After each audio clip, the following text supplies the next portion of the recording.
Ok, peut-être que si. Et puis à Bruxelles, on a décidé de tester ça dans 2 communes, Woluwe, c'est sans l'accent qu'on dit, Woluwe-Saint-Pierre et Saint-Gilles. Saint-Gilles parce que, je sais pas. Et puis Woluwe-Saint-Pierre parce que à Woluwe-Saint-Pierre, on a déjà expérimenté des choses très intéressantes. Comme... Oui, mais tout le monde le sait, donc il ne faut pas le dire. Ouais, ce qui est bien quand on est une commune qui expérimente, qui est la première à le faire, c'est que c'est gratuit. C'est-à-dire que comme on se lance, comme on prend le risque de se lancer là-dedans, la commune ne doit pas mettre de son argent à elle. C'est la région, avec les 20% du fédéral, qui paye pour ces nouvelles machines. Vrai, pas vrai? Oui, ça fait comme ça. Donc d'habitude, trouver une commune qui veut bien tester, c'est pas trop difficile. Moi, je suis contre l'expérimentation animale, mais alors les sensation sur les citoyens, ça en est un petit peu plus aussi. Woluwe-Saint-Pierre, ils ont testé un super truc il y a quelques années, qui est prévu dans la loi, qu'on peut faire, c'est l'identification des électeurs par leur carte d'identité électronique.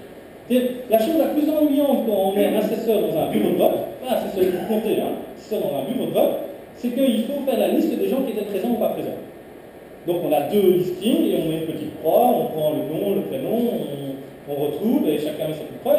Puis après, il faut faire la liste des gens qui ne sont pas venus parce que ces gens-là vont se faire poursuivre en justice et vont payer des amendes pour ne pas être venus voter. Vous savez bien que ça n'arrive pas, mais c'est le principe. Et donc, pour essayer de faciliter les choses, ils ont dit, ben, c'est ça, on va mettre la carte d'identité électronique de l'électeur, ou la carte de résident en Belgique si on n'est pas belge, des choses comme ça. Et là, automatiquement, l'ordinateur va prendre l'information, va mettre dans un petit fichier, un tableur, un Excel, comme ça, une petite croix, comme quoi vous êtes venu. Évidemment, on n'a plus le double listing, et il y a un petit peu moins de contrôle, mais ça va beaucoup plus vite. Et donc, à Woluwe-Saint-Pierre, c'est bien, parce que dans ces 2 communes, on va faire quelque chose qu'on ne fait pas, à mon avis, en Flandre, c'est qu'on va utiliser le nouveau système, plus l'identification des électeurs avec le carte d'identité électronique. Donc, je vais donner mon identité à un ordinateur, et je vais donner mon vote à un autre ordinateur, évidemment, pas le même, sinon ça pourrait poser des problèmes, et les gens se diraient, oui, mais le secret du vote et tout ça. Donc, ça, c'est ce qui a bougé. Voilà. S'il n'y avait que Saint-Gilles et la Flandre et ce système-là, la situation serait simple, mais en fait, la situation est toujours très compliquée. On a fait des expériences de scanning, de ticketing, plein d'expériences. On a fait plein d'expériences en Belgique. C'est bien parce que les observateurs de l'OSCE, ils aiment bien venir en Belgique pour observer, parce que là, ils peuvent voir tous les tests qu'on fait. Donc, où est-ce qu'on vote papier? Attention, il y a une petite étoile. Où est-ce qu'on vote papier? 51% des communes flamandes, 85% des communes wallonnes. Vous avez mis le chiffre, ça vous pouvez calculer tout ça. Où est-ce qu'on vote avec le vieux système de carte magnétique? Tout le monde a utilisé le vieux système de carte magnétique? À Bruxelles, voilà. 17 communes bruxelloises, forcément, c'est pas des majuscules sur flamand et wallon et tout ça. Et 39 pour communes wallonnes. Donc, les communes qui votaient électroniquement l'an passé ont pu en Wallonie, après un petit retournement de position du gouvernement wallon, continuer à voter électroniquement, à la condition que les surcoûts du vote électronique soient payés par les communes. Donc comment c'est possible que ces communes veuillent continuer à utiliser la machine? Les gens sont habitués. Le fournisseur a baissé sa culotte et a fait des prix planchers parce que c'est la dernière fois qu'on utilise les machines. Et donc finalement, ça leur revient à peu près au même coût que le vote papier pour cette fois-ci en tout cas. Alors j'espère qu'effectivement, la Wallonie, au niveau régional, ne va pas payer pour que ces communes-là puissent faire leur expérience avec leurs gadgets, parce que sinon ça voudrait dire que les gens qui votent papier, comme moi, vont payer de l'argent pour que d'autres puissent jouer avec des ordinateurs.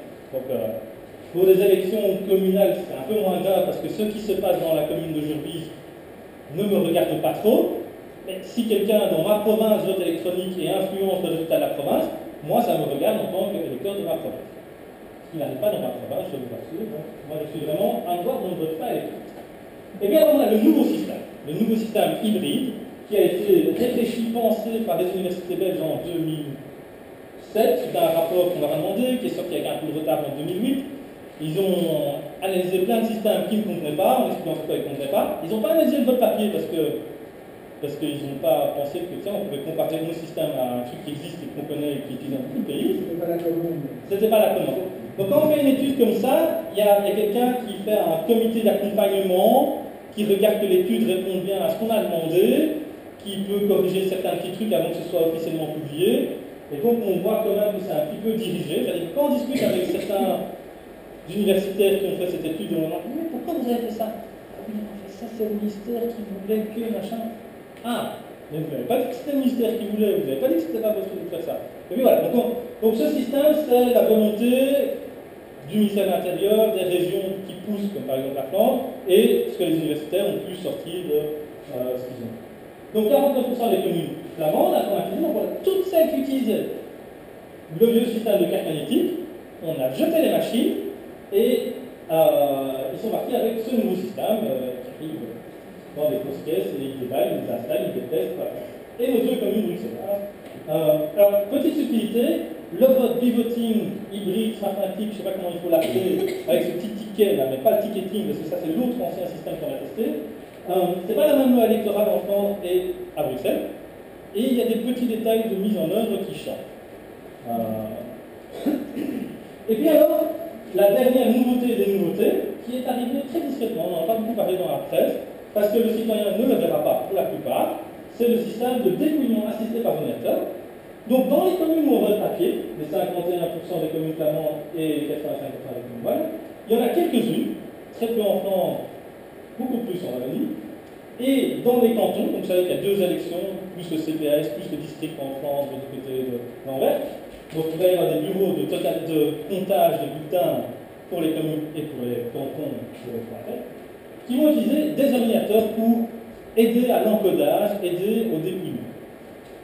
Et donc là, on se pose beaucoup de questions chez nous, savoir si c'est une bonne idée ou pas une bonne idée. C'est peut-être pas c'est une bonne idée parce qu'on a des bulletins papier, que les gens ont l'habitude, que ça, on sait que ça fonctionne bien, qu'on peut les remonter effectivement. Mais c'est peut-être une mauvaise idée s'il n'y a pas moyen d'être un contrôle citoyen dans ce système-là. Et c'est un peu trop tôt pour qu'on puisse vous dire si oui ou non c'est une bonne idée. Donc on va attendre de voir. Donc maintenant, j'ai une super carte de la Belgique en 4 couleurs. Donc le vert, c'est surtout en Wallonie et la moitié de la Flandre, c'est là où on vote papier, et c'est bien. Le jaune clair, c'est là où on vote papier, mais on a ce dépouillement assisté par ordinateur, à voir si c'est bien ou c'est pas bien. Et puis on a le orange, c'est ce système hybride avec un ticket qu'on va scanner, dont je vais vous expliquer plus en détail. Et puis en rouge, c'est là où on utilise les vieux ordinateurs, et donc c'est surtout à Liège, c'est surtout à Bruxelles, et c'est surtout dans les cantons germanophones que ce genre de système est utilisé. Donc, chaque année, il y a des tests qui se font, les couleurs sont différentes partout. Ah oui, et dans le vote avec les vieilles cartes magnétiques, il y a deux systèmes, il y a JTS et Digivote. Et une des raisons pour laquelle il y a deux communes à Bruxelles qui ont arrêté ce vote avec carte magnétique et qui ont testé le nouveau système, il y en a un c'était JTS, l'autre c'était Digivote. Ça veut dire que ces machines-là, elles sont disponibles pour les autres communes pour faire un stock de réserve s'il y en a trop qui tombent en panne. Donc on va désinformatiser du vieux système certaines communes pour pouvoir avoir du matériel pour les nouvelles. Donc le système avec vote par carte magnétique, vous vous rappelez tous plus ou moins comment ça se passe. On vient avec sa carte d'identité, sa complication, on reçoit une carte magnétique qui est initialisée. Un Européen non belge et un Belge ne reçoivent pas la même carte magnétique s'il ne peut pas voter aux mêmes élections.